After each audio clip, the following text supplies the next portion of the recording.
Olá, boa tarde, bom dia, não sei qual, ou boa noite, né? Qual é a hora que você está vendo aí esse material. Mas o fato é que essa é a aula do dia 2 de setembro de 2020, dentro da disciplina de Tecnologias da Informação. Eu sou o professor Oswaldo, do curso de Biblioteconomia da UFP, tá certo? Então, dando início, então, aqui a nossa aula. Como você deve ter se lembrado, ou como eu espero que você se lembre, né, na aula passada nós estamos falando de Dublin Core, que na verdade dentro do contexto de notação para registro de metadados, e essa aula aqui a gente vai trabalhar um pouquinho alguns conceitos e propor algumas atividades para fixação dos entendimentos que a gente conseguiu na aula passada, tá certo? Bom, você deve se lembrar que nós vimos aqui essa imagem, tá certo? Aqui a fonte está aqui embaixo, caso você deseje, eu recomendo que você leia esse material para ter uma descrição bem legal lá, né? Mas eu disse que o padrão Dublin Core, na especificação que eu estou apresentando aqui, na especificação inicial, ela tinha aqui a divisão de 3 grandes nichos de categorização aí dos metadados que são colocados na especificação do Dublin Core, de especificação de conteúdo, especificação de propriedade intelectual e de instanciação. Bom, considerando-se então aquilo que foi discutido na aula passada, eu pedi que você visitasse, né, deixei um site lá na apresentação, visitasse e analisasse um determinado registro, um exemplo de registro do Dublin Core. Registro esse que você está vendo aí agora, tá certo? Então, o que acontece é o seguinte, se você olhar, você vai perceber que esse registro ele é bastante diferente, né? Olha aqui, ó. Ele é bastante diferente daquele que eu coloquei na apresentação, tá? Você tem aqui título, que é exemplo genérico, generic example, e você tem aqui outros campos. Bom, vamos pegar um aqui, criador, certo? Vai para mais dados a respeito daquele criador, tá certo? Nós não vamos para lá para a gente não baldear aqui a aula.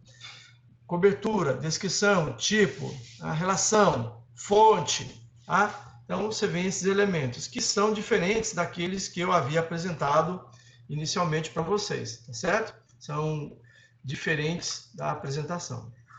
Isso aqui.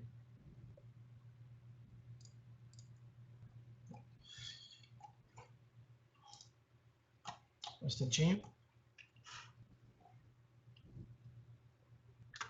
Bom, voltamos aqui para a apresentação. Então, hoje eu estou apresentando aqui para vocês um pouquinho diferente também, tá certo? Aqui um outro exemplo de um registro utilizando-se a notação do Dublin Core, tá certo? Tem uma outra notação aqui, mas eu vou falar dela outro dia, não é hoje. Este exemplo aqui foi extraído deste documento que você vê aqui embaixo, tá certo? Então, eu recomendo que você vá lá, dê uma olhadinha no trabalho. Então, olha aqui, o que você tem? Título, tem aqui autor, autores, tem o orientador, tem resumo, né? Ao invés de descrição, tem palavras-chave, tá? Então, veja só, por que esse registro ele está tão diferente daquele outro que eu mostrei para vocês na aula anterior e que eu mostrei agora para vocês, né? Estava em inglês.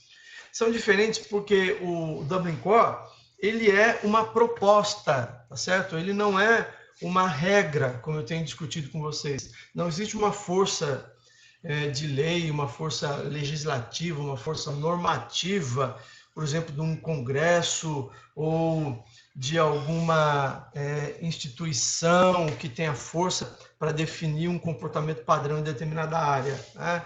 Isso significa que poderia, através de uma associação, né, de conselho, um conselho de classe, definir que deveriam utilizar um determinado tipo de especificação, mas essa obrigatoriedade, ela não existe. Como essa obrigatoriedade ela não existe, o que acontece? Cada um faz do jeito que quer, certo? Você acha que é melhor de um jeito, faz desse jeito. Acha que é melhor de outro jeito, faz de outro jeito. E todo mundo diz que usa a mesma notação. Então você fala, ah, isso aqui é Dublin Core, aquele outro também é Dublin Core. Fala, caramba, como é que é Dublin Core se esse troço é tão diferente? Justamente pelos motivos que eu acabei de explicar. Há uma liberdade de uso, e essa liberdade de uso, ela atrapalha em questões de integração e de interoperabilidade. O quê? Interoperabilidade. Você vai estudar isso mais para frente. Mas os sistemas eles têm dificuldade de falar uns com os outros, justamente por conta de que cada instituição, cada pessoa faz de um jeito diferente do outro, tá certo? Então, veja que esse registro aqui, usando a anotação proposta pelo Dublin Core, com alterações, é diferente daquilo que a gente viu, tá? Bom, então, existem diferentes versões do Dublin Core, diferentes versões do Dublin Core em termos de proposta formal, à medida que o tempo vai passando, vai evoluindo. E existem também diferentes implementações, ou diferentes interpretações e uso das diferentes versões do Dublin Core. Porque cada instituição pode fazer adaptações para aquilo que ela achar mais necessário, mais conveniente dentro daquilo que eles estão fazendo, tá certo? Veja que nesse caso aqui do registro anterior, os campos, os metadados que estão aqui, olha, metadado documento, metadado título, metadado autores, metadado orientador, eles foram traduzidos dos respectivos metadados do inglês, né? Então, não só fizeram alterações, como também alteraram os nomes dos metadados. Tá? E alteraram por quê? Porque quem fez esse trabalho achou que era melhor alterar, porque não existe uma obrigação de seguir exatamente como está na especificação, o que particularmente eu acho ruim, tá certo? Bom, note ainda que nesta tradução aqui, surgiram termos, surgiram metadados, como por exemplo, orientador. Né? Esse orientador, ele não consta na especificação original, não tem correspondência na especificação original e nem formal do Dublin Core, tá certo? Isso faz com que uma coisa que era para unificar e padronizar, acaba não unificando e acaba não padronizando.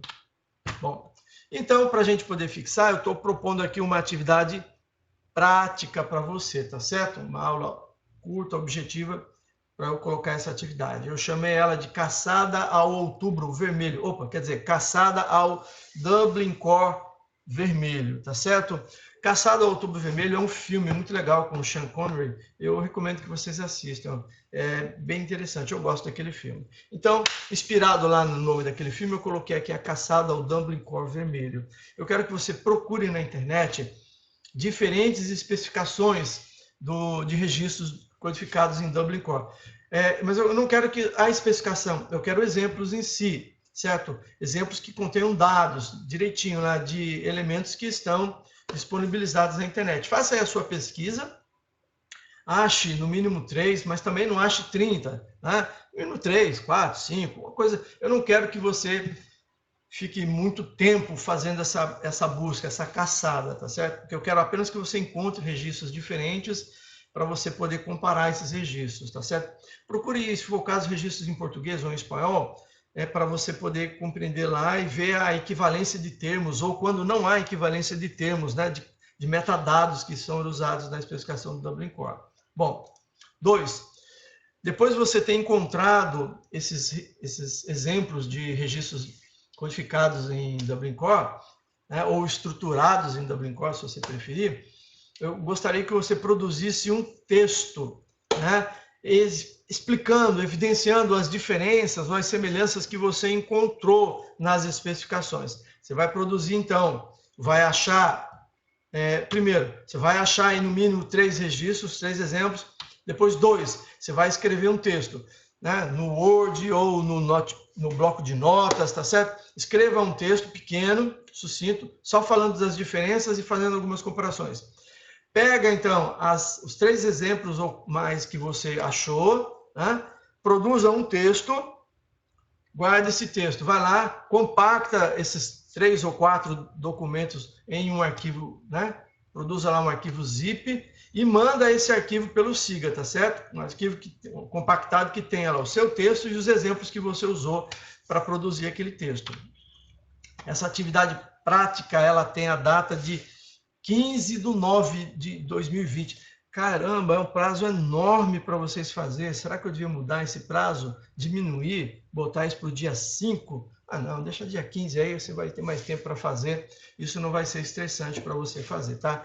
Não tem possibilidade de entrega desse material depois dessa data do dia 15/9. Então, olhando bem de perto para você perceber, olha, não deixe para a última hora. Se você deixa para a última hora, você acaba não conseguindo colocar e depois vai me mandar um e-mail. Professor, eu estava colocando atividade no SIGA quando uma luz muito forte apareceu pela janela, eram uns ETs e eles estavam sugando toda a internet do bairro.